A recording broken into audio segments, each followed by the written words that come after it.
আসসালামু আলাইকুম প্রিয় ভিউয়ার্স, এনারা হচ্ছেন কুখ্যাত জুয়াখোর। আমাদের বাংলাদেশের নাগরিক সব এরা হচ্ছে সৌদি আরব রিয়াদে আছে।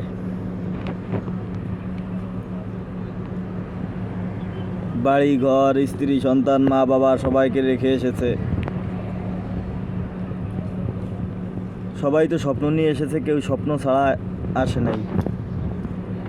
কিন্তু বাস্তবে এরা কি করছে বিদেশে এসে? সব এই যে এটাকে বলে কালিয়ানি। এই জুয়ায় সবাই আসক্ত, দিনভর যা ইনকাম করে বিকেলবেলা আইসা লটারি কাটে। এরা লটারির মাধ্যমে যা ইনকাম করে সব শেষ করে দেয়।